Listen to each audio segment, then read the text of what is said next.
Hello, everyone. I'm Corey Rosenlee, President of HSTA. Thank you for joining us. This is one of our many communications that we've been having with our members during this crisis to make sure that we keep you up to date, and we thank you all for tuning on. Joining me today is our Deputy Executive Director and our Chief Negotiator, Andrea Eshelman, or Andy as we like to call her. I also want to thank our Vice President, Osa Tui, and Logan Okita.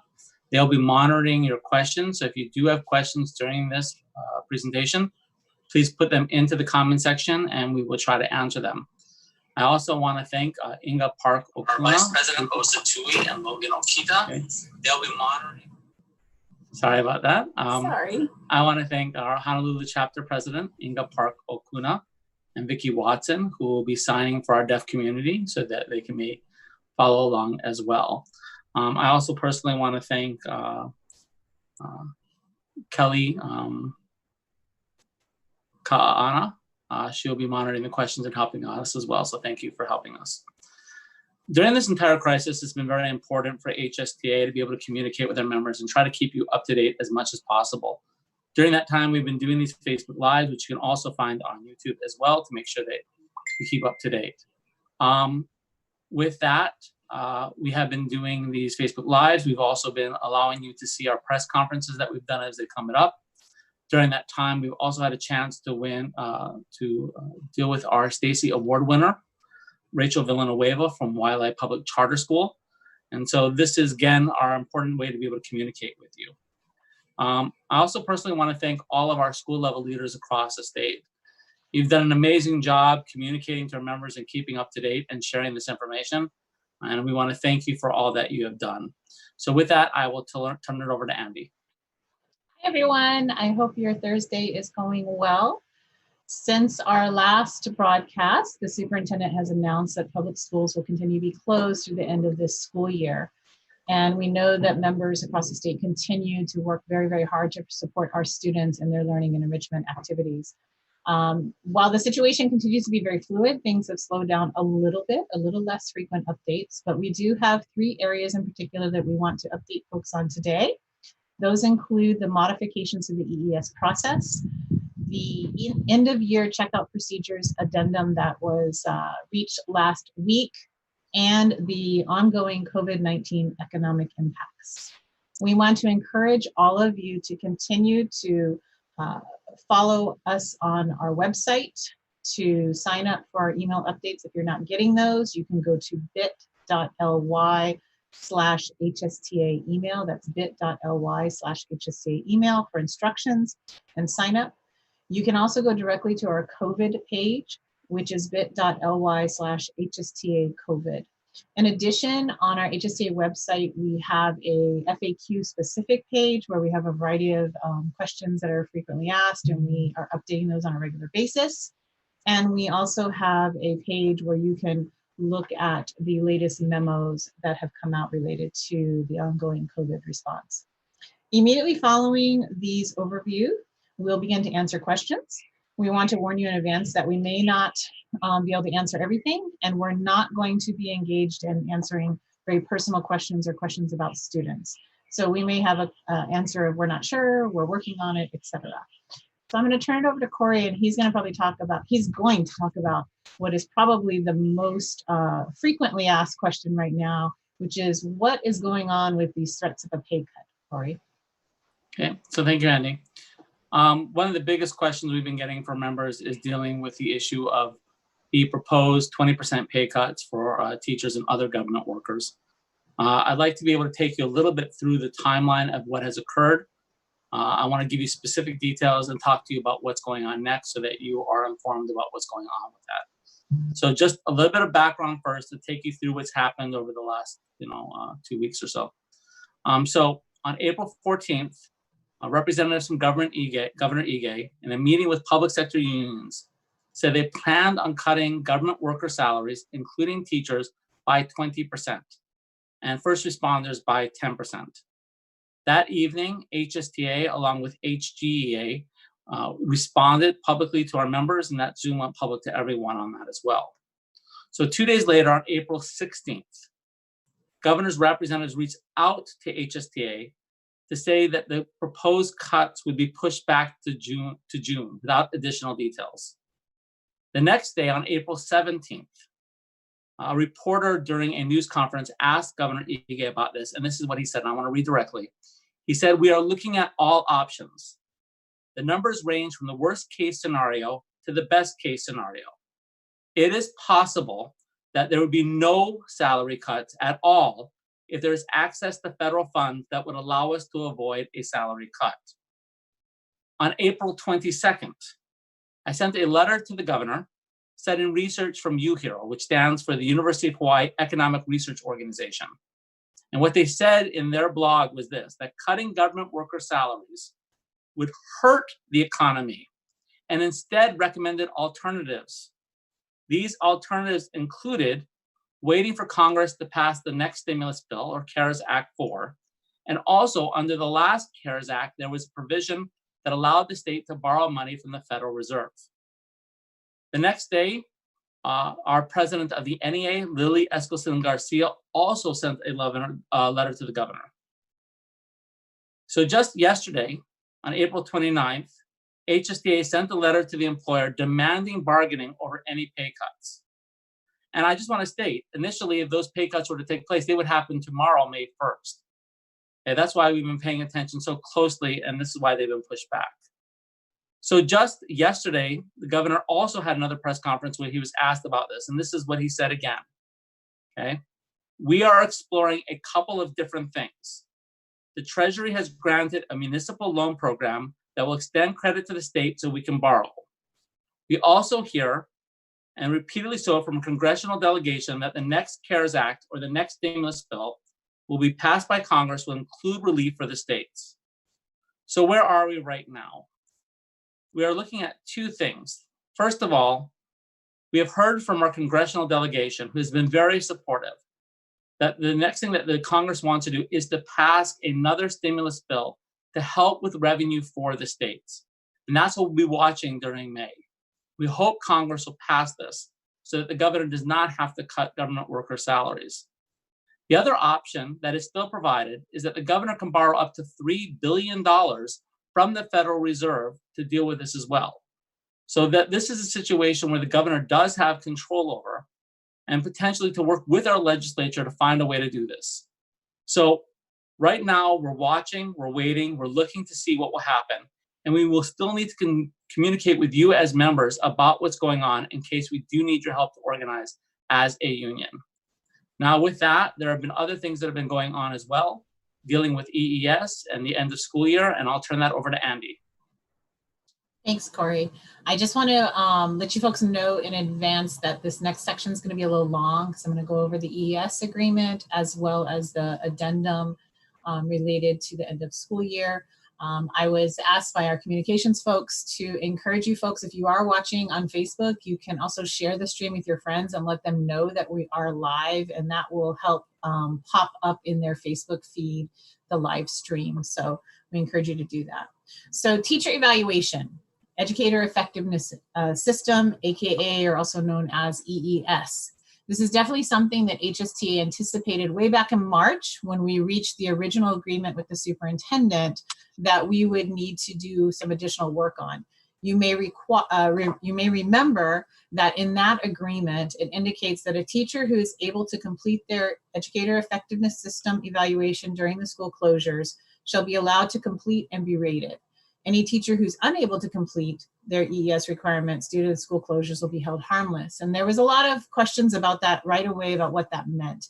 And we worked with the department, with our HSTA EES Joint Committee members, as well as our HSTA negotiations team. We had a number of meetings to put together a proposal of how to actually get into the details of that adjustment that might be needed related to EES. And so we had a number of goals in mind. One was to ensure as many teacher evaluations could be completed as possible. We wanted to honor the work that teachers have done in the first 3 quarters of this school year. We recognize that many teachers are already finished with most of the major components of their EES by the end of 3rd quarter. And so we didn't want people to have to redo evaluations because of the closures. The second was to provide a methodology for adjustments. We knew that there were some exceptions that were going to need to be made, adjustments, if you will, in order to get an evaluation rating to happen by the end of the school year. And then the third piece was the hold harmless piece. So what does that mean? An opportunity, if the rating could not be completed, that folks would get a no rating. And in the world of evaluation, what a no rating means is that you're not harmed on your record. There is no rating on your record, and your rating will just be essentially blank for that particular year. There was no formal rating. Your rating of record will be whatever your previous rating was. And so we reached an agreement, and administrators should be meeting with teachers to discuss one of three scenarios. Now, this would only be teachers who are on cycle this year. So our tenured teachers who are on cycle for the normal 5-year cycle, and then our non-tenured teachers. The agreement was pushed out to members. It's on our website, and we know that it was circulating late last week with principals as well. Scenario one would be just the normal rating process. Any kind of teacher that is able to complete the evaluation process with no modifications, they would fall into scenario one. And we believe that that will be the vast majority of teachers. Scenario two would be someone who might need some slight modifications. And there is an FAQ document attached to the memo that went out about EES. And that FAQ document outlines some of those modifications. Primarily, that would be someone who may require 2 observations. There could be a possibility of just using the first observation and not having to or waiving the second required observation. And then in addition, there may be a need to adjust the student success plan that the teacher was working off of, because there wouldn't necessarily be all the data that they needed related to their students. And then scenario 3 is for teachers who cannot complete their EES rating for this school year, and they would get that no rating. These teachers would get a no rating for this year. They would be back on cycle next year. Again, that's why we want to get as many people with a rating as possible. So they would have to redo their rating in 2020 and 21 school year. And then upon completion of that rating, if you were tenured, you would be back on the normal cycle. You're not going to be on an off cycle type of situation. So whatever your Social Security number is for those tenured folks, you'd be on that 5-year cycle. Some people that might fall into that category include teachers who were hired this spring as brand new hires. There's likely not enough information to give them a full rating. It may be people that could not fit into scenario 1 or 2. There were no type of adjustments that would actually work towards getting to a rating. Or it might be other COVID related impacts. Maybe you've been sick. Maybe you've been caring for a family member, and there's something related to COVID, and there's a list in the memo that you can refer to. Teachers who are on EES cycle, hopefully this week or next, you should be hearing from your principal. If you haven't, your administrator hasn't reached out to you, we would strongly encourage you to reach out with your administrator and talk about which scenario you're going to utilize to complete your EES rating. If you have questions about the EES rating process, you can call the EES help desk. That help desk is actually manned by fellow teachers like yourself who have special training, and they are a really great resource for our members. And that help desk number is 586-4072. It is also listed in the EES memo. If you aren't comfortable with that, you are always free to reach out to your HSTA UniServe, your respective staff person. If you're not sure who that is, you can contact us at the HSTA office. You can go to our website. There's a contact link. You can also go to this link, bit.ly/HSTA contact, and that, contact HSTA, and that will get you to our contact email or our contact process, and our communications folks will direct you accordingly. So that's EES. You may have some additional questions, and folks can put those in the comment box, and we will get to those at the end related to EES. So again, as I indicated, I apologize for the length. We're going to now talk about the end of year closure procedures. So recently, the superintendent announced that she was closing the school campuses for the remainder of the year. That immediately triggered us to ask the department about what we were going to do for end of school year closures. So, even though the schools are physically closed, we knew that there was going to be a need for teachers to go on campus and do things such as pick up their personal belongings. There was going to be a need to figure out what student belongings need to be returned to kids, and just generally close up for the school year going into the summer. And so we immediately began discussions with the department as soon as that announcement was made. And we reached agreement late Friday of last week. That was communicated out to our members, as well as to school principals and to teachers through the email system from the DOE late Friday night. And so we reached this agreement as an addendum to the agreement that we reached back in March, okay? And so that original agreement remains in place, and this is an addendum to it. And so our teachers are going to continue to work from remote locations. If you're a classroom teacher, you're providing those learning and enrichment opportunities. If you're a non-classroom teacher, you're continuing to do whatever essential work tasks in consultation with your administrator. So that does not change. You're going to continue to do that work. That's really important. You are doing essential work to support our students and our community, and we want to make sure that that continues. In addition, we negotiated this addendum to address those additional tasks that needed to be taken care of at the end of the year. The administrators were provided that addendum as well as an additional memo. That memo gives them some specific instructions, which includes getting out a plan by next week to both teachers or staff, as well as families for the school. And so what you should know is that when we worked on this agreement, it was with the goal to keep our members, our colleagues, our students, and our community safe. And some of those important highlights include the following. Understanding that this would not be a traditional end of school year closing procedure, that many schools were going to eliminate some tasks, maybe push them off to the start of the new school year, or just not do them at all. That many of these tasks are traditionally conducted over a number of weeks and days, and that we are trying to do it as quickly as possible and really streamline and have an amended closing process. It was also with the understanding that teachers are not going to linger on campus. These closing activities should be done quickly, and then folks should be going back to working remotely. And then we also understand that each school is going to be a little bit different. So your principals are going to give you specifics. This document gives you the framework. And so your principal will tell you exactly, for example, how do we want you to drop off your keys or what have you. So some of the things that are included in this addendum are the following. These are things that teachers may be asked to complete. Turn in your classroom keys or your room keys. Pack away any of your classroom materials. Gather and bag or box student belongings that are in your classroom and workspace, right? So whatever's in your classroom, you know what's in a cubby or a desk or locker in your room. You're going to be asked to go through, put those into a bag or a box, label it. The school will provide those materials for you to do that, and they will give you instructions on where that needs to go. Most of the schools that we're hearing are then staging those materials somewhere else, like in a cafeteria, for a later date for families to come and pick up. Some of the schools are just going to store it all summer and are not actually going to do that pickup for everyone, and they're only going to take care of the students who are leaving that campus. So those are things that you can be asked to do. In addition, you may be asked to do other things, such as turn in a list related to inventory, checking out of books, equipments, and material. You're not supposed to be conducting inventory, though, and I'll get to that in a minute. But you can do that remotely. You can also do school-related paperwork remotely if you want to choose. If you're going to do it in your classroom, that's fine for the day you come in and do that closeout. But you can definitely take advantage of doing that work remotely.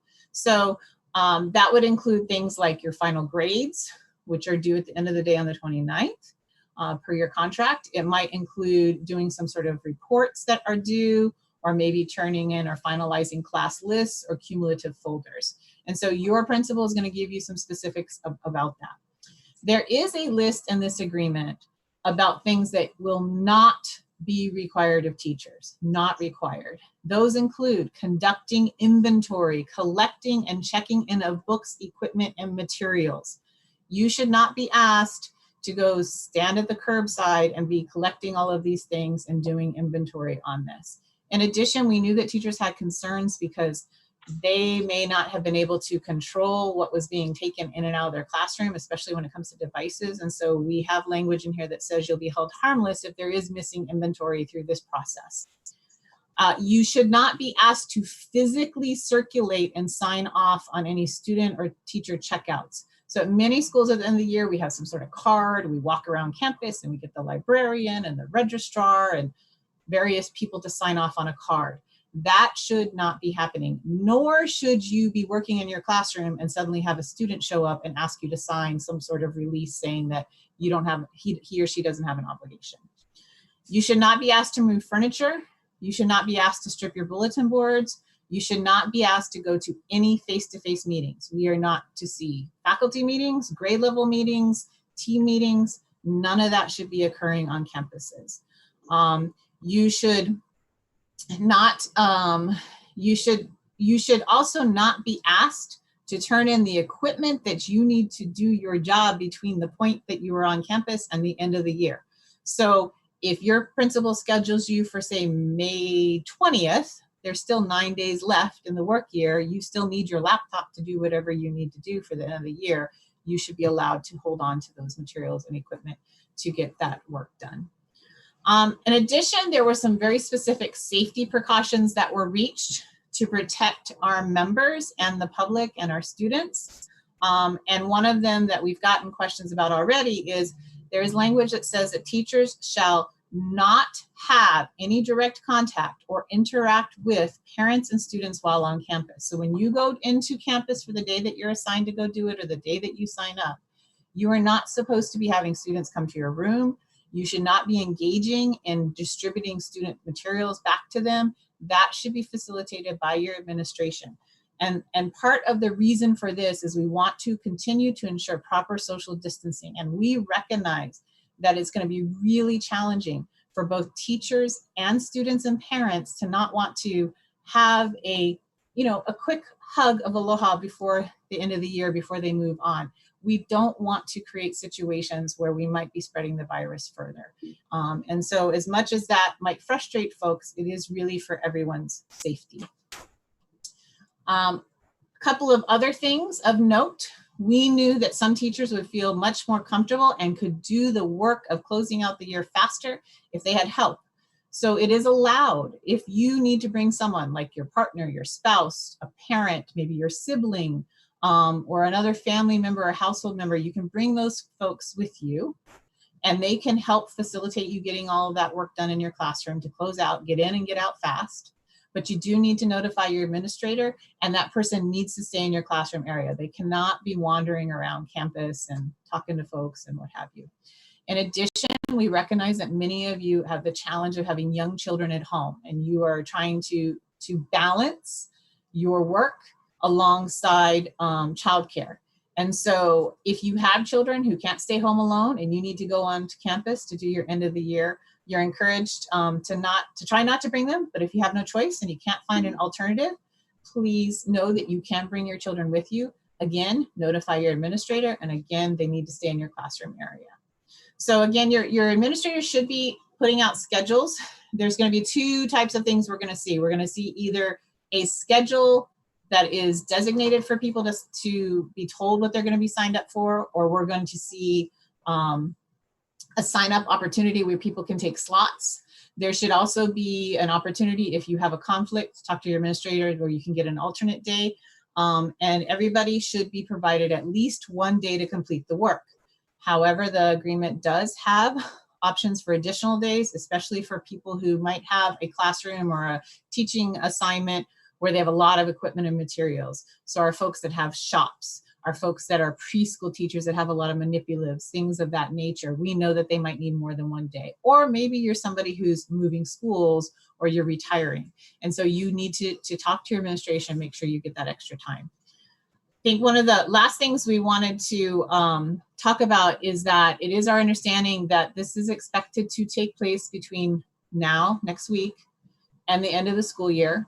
It is likely that your principals are going to start scheduling those fairly soon.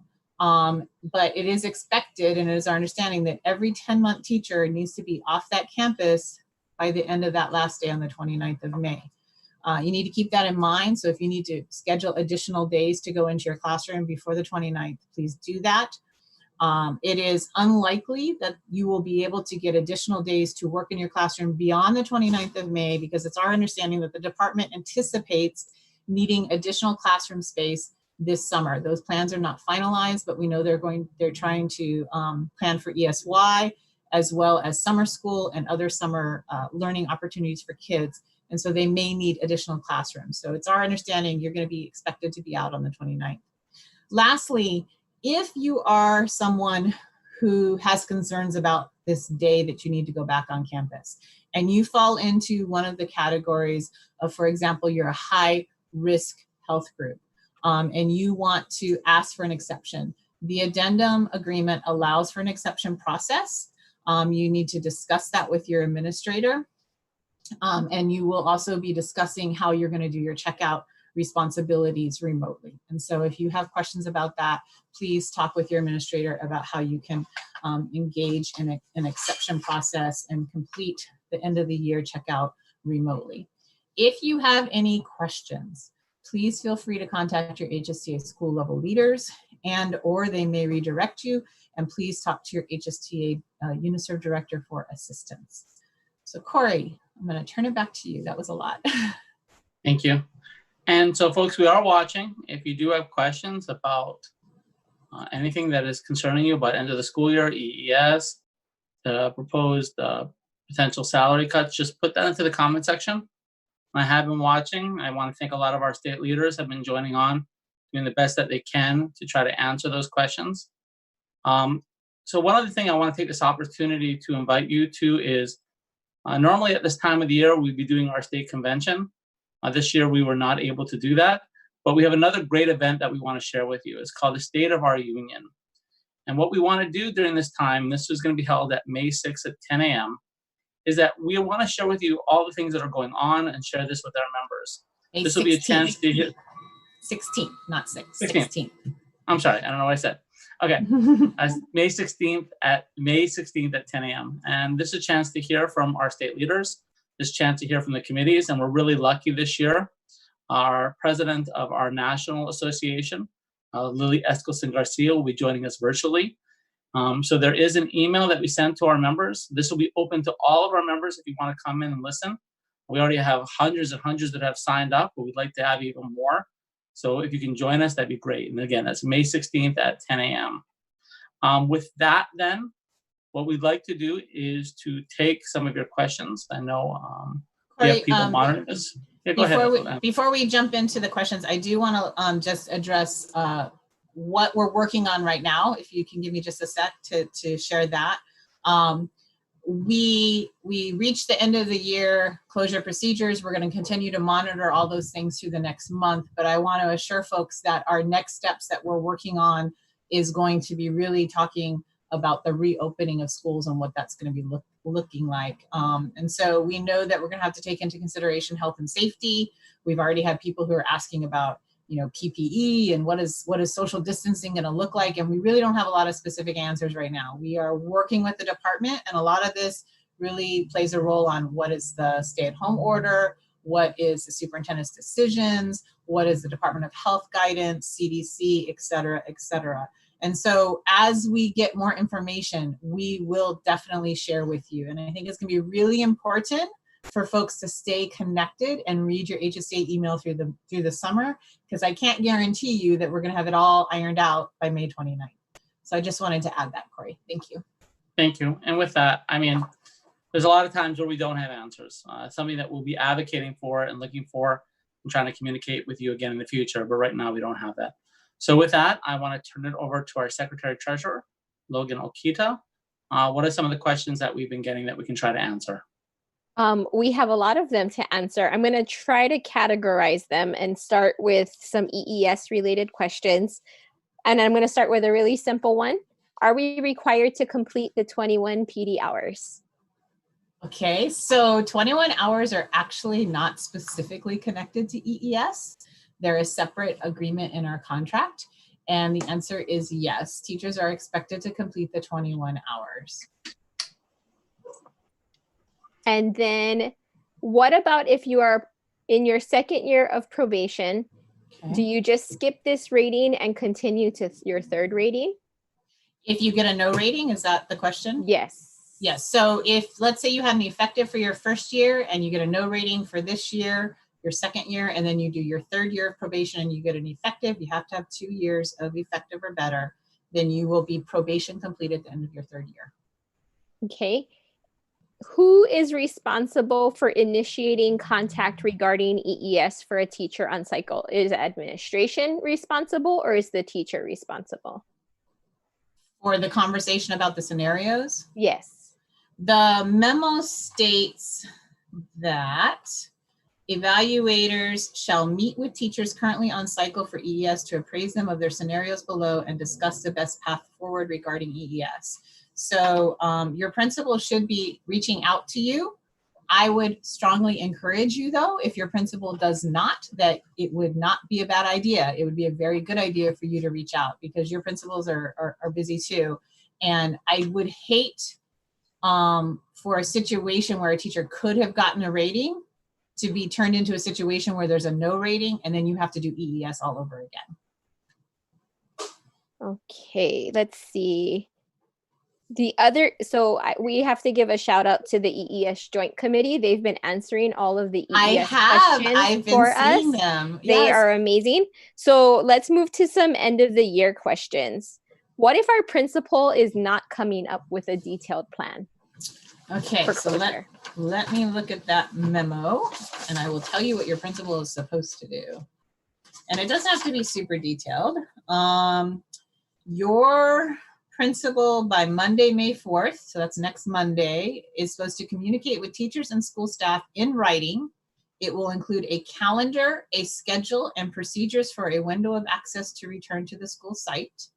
They will also communicate with students and or families in writing and provide procedures for drop-up and return of school-owned equipment, materials, and pickup of personal belongings. And all procedures obviously would conform to social distancing, safety, etc. And then there's some more language in there and description about the window of access, which matches our agreement. So if they're, I think I would ask them, what is it? But they technically have till Monday to put something out. And if they aren't, I would encourage you to ask and say, hey, I don't see anything about a schedule or a calendar or a procedure. And the procedures would be sort of the pieces about what is happening for that end of the year, what needs to happen or what doesn't. I've talked to a few people who've said their principals have already said, for example, they're going to hold on to student belongings except for those leaving the school. And so they've already sort of talked that out. And I know that there's schools actively having those discussions now. Okay, now we have some procedural questions. This teacher has been asked to collect books from students on May 27th. No. Who's supposed to provide the bags? Admin has told this school that they will not be providing trash bags for them to wrap student belongings in. So the agreement expressly indicates that those bags or boxes and labeling materials will be delivered to teachers' classrooms. So the administration has a responsibility to provide either bags or boxes, something to put kids' stuff in. Thank you. And then there was another one about teachers being in their classrooms to distribute things, but parents and students aren't allowed to come in. So the teacher is in the classroom with a desk at the door, and the students' belongings are in there. That would not be allowed because under the safety precaution, it indicates teachers will have no direct contact or interaction with students or parents on campus. So that's on campus and that would be interaction, so that would not be appropriate. And that would also apply to delivering belongings to parents in vehicles in a car line? Correct. This is specific to end of year. So I just want to make a caveat right here, Logan, because I know this has come up with, maybe you and I had this conversation. We know, although we strongly discourage this, we know that there are teachers out there who have been volunteering to help with packet and like meal distribution in the lines on the weekly basis. We strongly discourage that for a couple of things. One is we do have staff who can help with that. You guys, your job is to really help with the learning portion of it, right? We have EAs and others that can help with that. This agreement, this addendum is specific to the end of the school year and the distribution of those materials and things of that nature. But when you are on campus, you should not be having those interactions. They should not be asking you to do what Logan indicated. And if a teacher is moving rooms, will they be able to work with their administrator to possibly have more time? I know you answered it earlier, but I think they didn't. Yes, yeah, there is language in here that allows additional time, and it says teachers may be provided additional time as appropriate, and specifically the example given was teachers moving classrooms. I will note on the classroom movement, we put in language that indicated that principals should carefully consider any classroom reassignments and only require if unavoidable. So, you know, we're really trying to reduce the amount of time that people are interacting, especially given this extension of the stay-at-home order from the governor, right? We're all trying to do our part to flatten that curve. So, I have a question that's, I think we all probably left things in our mailboxes on March 13th. probably. What about clearing out our mailboxes or have had things added to them? What about clearing our mailboxes in the main office? So that's an interesting question. We, in the safety section, it indicates that teachers are, let me find it, hold on.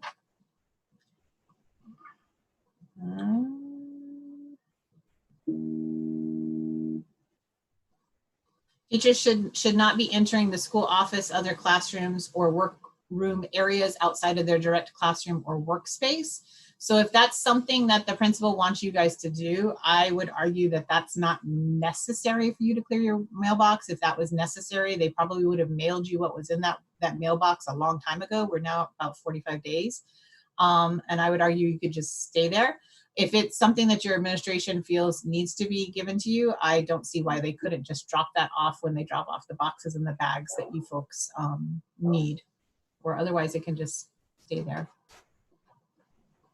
Okay.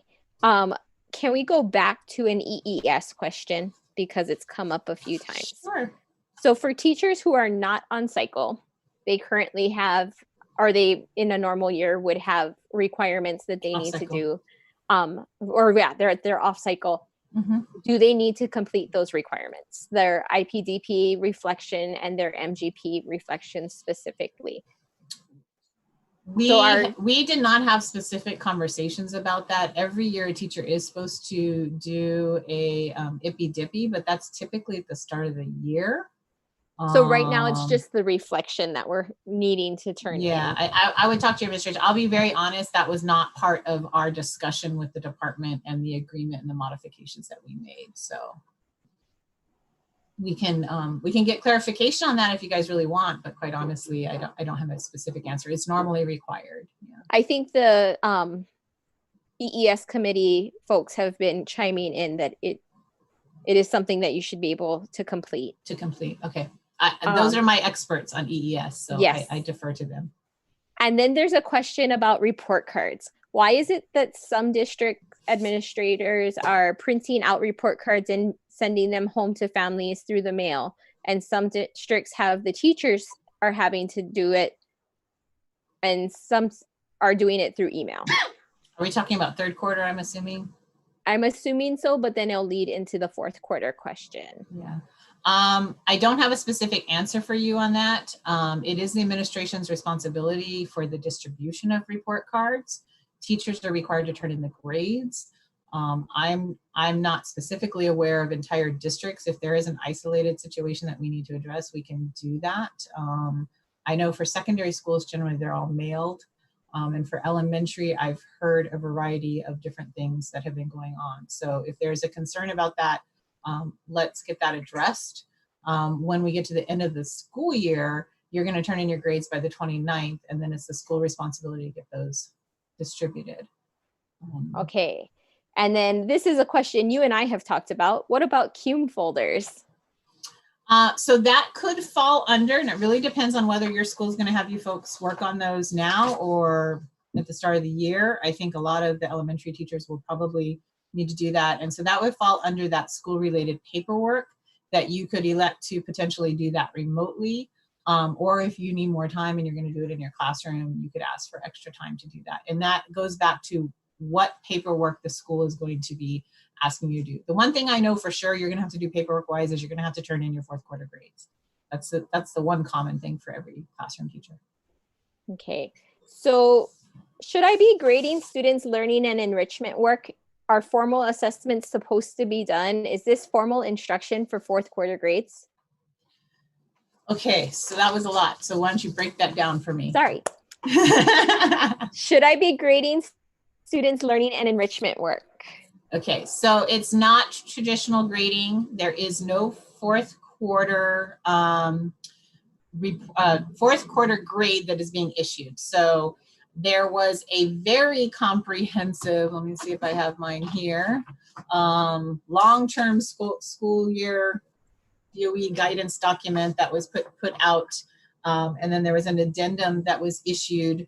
And in there, it has a bunch of information, and there was also some additional memos. So fourth quarter, there is no grade that is being issued, right? There's no formal instruction that's specifically that's happening. However, if you have things that you want to give kids recognize them for the additional efforts that they have done, and you want to boost a child's third quarter grade, you can do that. And I'll give you an example. My son's a 9th grader, and his English teacher allowed the students to redo an essay that they had done at the end of the year to possibly increase. The one thing that you can't do is you cannot decrease or reduce a student's grade. So generally, no, it's not formalized assessment. However, if you want to give them that opportunity to redo an assignment or to boost that third quarter grade, you can. What will happen is that there will be a report card that will show first quarter, second quarter, third quarter, semester, and final end of the year grade. My understanding is the report cards, when they print, will have no grade for fourth quarter whatsoever. It'll be left blank. Thank you. With that, Andy, though, do we want to talk about, well, teachers can give feedback for students that are doing work if they want to be able to do that. Also, there's the ask that our seniors are not passing. Teachers can give potential assessments in order to help students pass. And also for schools that have the 4x4 blocks, where students did not have a class in the fourth quarter that they have for the third quarter. Again, this is up to the teacher, but they can provide activities and assignments where the students are assessed in order to get a grade. But it's not a fourth quarter grade. For the 4x4 blocks. Oh, for block, yes, for block, yes. That's a little, block is very specific, yeah. Okay, that leads into the next question, and a question that I just saw come up in the feed. Mm-hmm. Do I have to give all students the opportunity to raise all third quarter grades? So this is coming up a lot, and I think there are various interpretations that are out there, I will just say. And so I'm going to share what we understand to be what is going on. So first of all, I would encourage folks to refer to that guidance document in 2 areas in particular. The last 2 pages, which were an addendum added on, page 31 and 32, and the FAQs in the back of that document. And so there was that addendum gave some further clarification to the original guidance that was put out. So teachers can introduce new material. They can introduce new stuff in line with the scope and sequence that they were on, but they can't penalize for kids for not doing that work. However, the other piece is, and Corey alluded to this, is if the students are not at proficiency to be able to pass. And so the definition of proficiency in that document is D or higher for secondary schools, and approaching proficiency or higher for elementary. They are supposed to be provided multiple opportunities to improve, meaning give them some opportunity. If you need to give them some other opportunities, do that. However, it does need to remain in the context of the agreement language that we have, right? So our agreement from March says that teachers will assess their students' essential educational needs in alignment with the school's instructional plan and determine the learning and enrichment activities needed. And so in the case of a child who is not yet at proficiency, you would have determined that there are some additional essential needs that that kid needs, and perhaps give them some additional work in line with where they're needing to improve, in the hopes that you can then reward them with a proficient level grade. I think the other piece that folks should be aware of, and this seems to be coming up more in secondary schools, is that in the FAQs, there's a whole series of questions depending on the level. If you have a student, for example, who has basically had a 0 or 10% for the whole year, it will be next to impossible to give them enough work that would bring them up to proficiency. And in those cases, those schools should be looking at alternates. And so we know that the department is rolling out an online credit recovery program. And there's some information that's out about that. And that might be a better alternative for that kid, because even if you try to push out a bunch of work, they're not going to be able to raise that 10% or 20% or what have you to a proficient grade. The other piece I want to remind folks is that the agreement says you have the freedom to use your professional training and judgment to determine that scope and method to be utilized in providing those appropriate opportunities. So here's the thing, you can decide, is it an essay? Is it a project-based learning thing? Is it a research?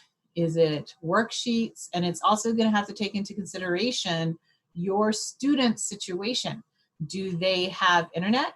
Do you have internet? What's the situation there? You know, and every situation is going to be slightly different. I want to also remind folks that by contract, you determine a student's final evaluation or grade. That grade cannot be changed by the administration. So they can't, you give a kid a C, they can't go in and give them a B. What they can do is they have the right to issue a separate assessment. Very rarely happens. In my career, I've done this is my 16th year working for the association. I've had it done one time for one teacher who retired. And there was an issue with one student's grade. So you get to determine that final grade. The intent right now is to provide learning and enrichment. And if there are kids that are not yet at proficient, provide them some opportunities to get there. One of the other questions, and I don't know if it's come up, Logan, is, am I required to give a kid a chance to raise their grade no matter what? And the answer is no. That is that is your option. You may be the kind of teacher that says, yes, I'm going to give kids an option, but we've heard crazy stuff like people trying to say that, oh, this child has a 95% and I have to give them a chance to raise it to 100. No, you are not obliged to do that. So hopefully that kind of answers some of the questions. That definitely does. And that answers a bunch of them all in once. The next question, I'm specifically being told that I can't use any other platform other than WebEx for video conferencing. Okay, so this is one that we actually tried to address a while back and we didn't have an answer and we kept going back to the DOE and going back to the DOE. So actually just a couple days ago, this document came out, which is the DOE's technology guidance for employees, and it is quite lengthy. It is 27 pages. And I will note that page 4 to page 12 outlines all of the different guidance related to what they're calling e-conferencing. And so it goes over best practices and it provides some guidance. In particular, we want to make sure that folks are following that and are aware of it. Zoom has been asked about whether we can use Zoom, and there is some language in there specifically on page 6 explaining in what circumstances you can use Zoom. Essentially, they are saying for IEPs especially, unless you have those FERPA signed off agreements with that company, which you likely don't, you need to be using the WebEx, because they know WebEx and Google, the Google Suite, has all of those FERPA compliant sign-offs by those companies. Okay, there's a question that came up about CUME folders, and you had mentioned being able to do them remotely. However, at many schools, they're apparently locked in closets in the office. Okay. So feedback has been teachers might not even be able to access them and shouldn't have to do them. But for a teacher like me who has it locked in a closet in her classroom, do I need to clear it with my administrator before I take that can of personal documents home? I think I would ask what your current process is and what you guys are allowed to do. It is FERPA protected information, and so I would definitely check with your administrator unless it's a practice that you guys can take it home. And I want to be clear, our addendum agreement does not specifically cite CUME folders. I just use that as an example of possibly one type of paperwork that you might be asked to do before the end of the year. Thank you. I think many of the other questions seem to be connected or being answered really well. And I know we're approaching 5 o'clock. Can we quickly address the question of hiring freezes?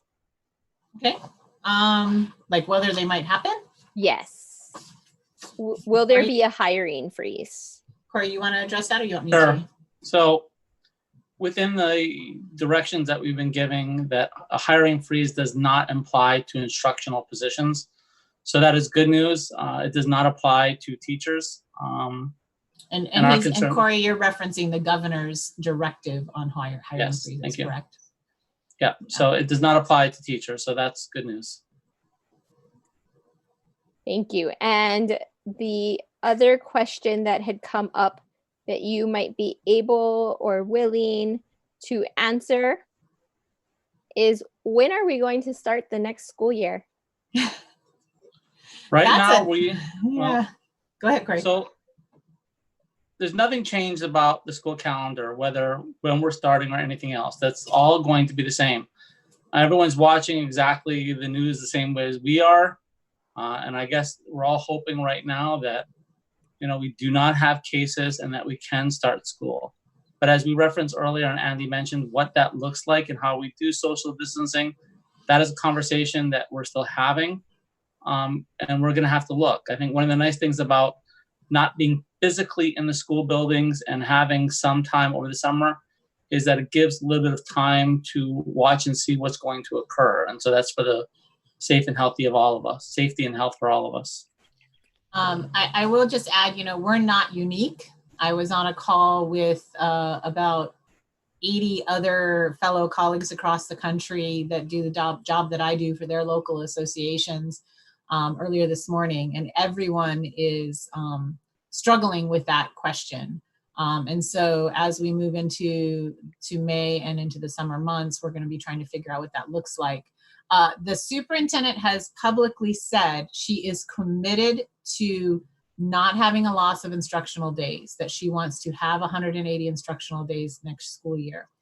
Every conversation that I have had with the department has indicated that their plan is to have, they have not made any plans to adjust the school calendar at this point, that it's too premature to be having that discussion. Let's just remember, she only announced the closure for the rest of the year less than 2 weeks ago. I know it seems like it was a long time ago, but it was actually 2 weeks ago tomorrow.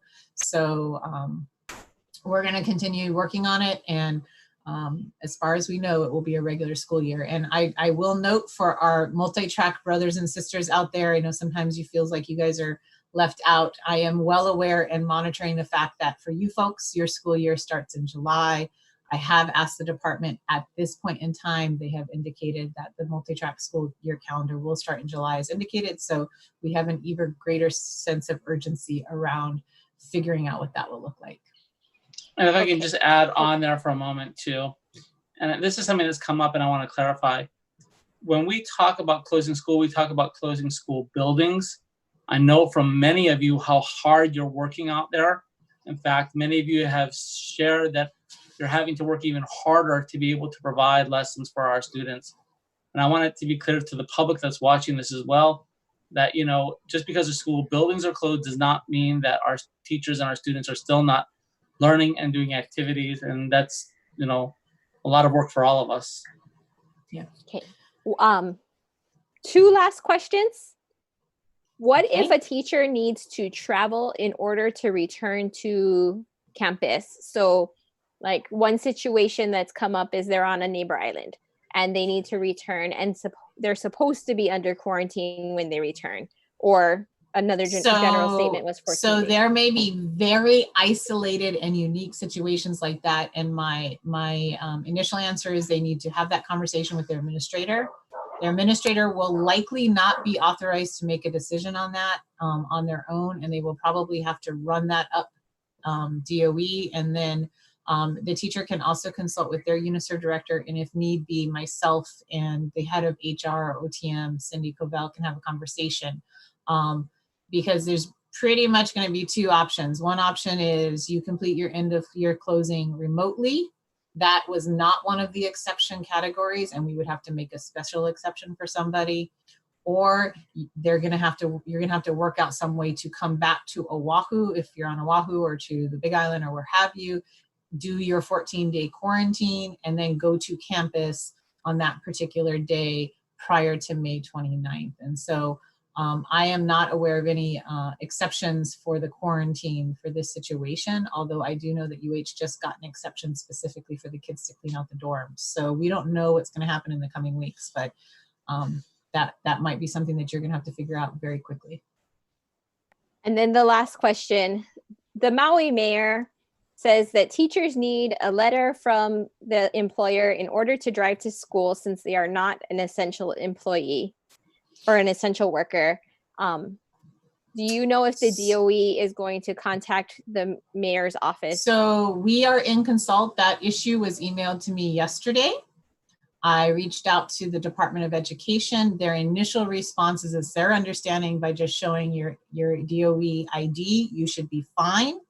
And so they are having DOE officials reach out to Maui County and determine what is needed. And so as soon as we have more information, I will pass that on to your Maui chapter president and UNICEF directors to share accordingly. But my understanding right now is the initial answer is that you should be able to show your ID. I will note, the governor has deemed educational facilities and educational workers as essential. So, Maui's got this situation and we're working on it. Thank you. That seems to be all of the questions that we have. And thank you so much to our leaders who are answering them. Awesome. Online. Yes, I've been watching that. I've been watching that too. So couple of things as we close up, Corey, for our members. If you happen to have missed any portion of this live stream, the video will be archived on our Facebook page as well as on our YouTube page, and it will be included in a link on our COVID page on hsta.org. Please keep in mind the situation is constantly changing, and that we may provide information today that will change or be updated tomorrow. And so please check our website for the latest updates. We also try to push out everything on social media when we update things, so that sort of gives you an alert. So whether that's on Twitter, Facebook, or Instagram, you can go directly to our website COVID page at bit.ly/HSTA COVID. And if you are subscribed to our Member Matters, you'll get our weekly Friday email. And then we also send out special emails when there is breaking news. I think that's all we got, Corey. Okay, so I just want to say again, thank you to our communications team, Yoki Kerr, Chris Schubert, Terry Inafuku for helping put this all together. I want to thank our two sign language interpreters, Vicky Watson and Inga Park Okuna. I want to thank all the people monitoring the questions and watching and answering them. Thank you to our Vice President, Osatui, and our Secretary Treasurer, Logan Okita, and also Kelly Ka'ana'ana for watching this as well. I just want to thank all of you that have been following along, answering these questions and taking care of it. And for all of you that have been paying attention and trying to help out, monitoring these Facebook Lives and being able to answer all these questions, not just for this time being, but to be able to go back to your schools and help them as well. Again, and thank you for being members of HSTA. During this time, as you can see, the hard work that all of us have been doing. I want to thank Andy Eshelman for all the work she's been doing as well. But, as a union, this is what's been happening. As I mentioned before, without a union, it's possible that tomorrow we would be taking a 20% pay cut, which would be damaging not only to teachers, government workers, but also to our keiki and just the future of Hawaii. And so sometimes you have to be reminded of the power of a union and why we have a union. And that during these times, it's so important not only to be able to communicate with you, but to stick together. And that's just to be able to provide that education important for all of us. So thank you again for joining us on live. For those of you who are watching this delayed, you can put still and look to see the comments, and we thank you so much. Thanks, everybody.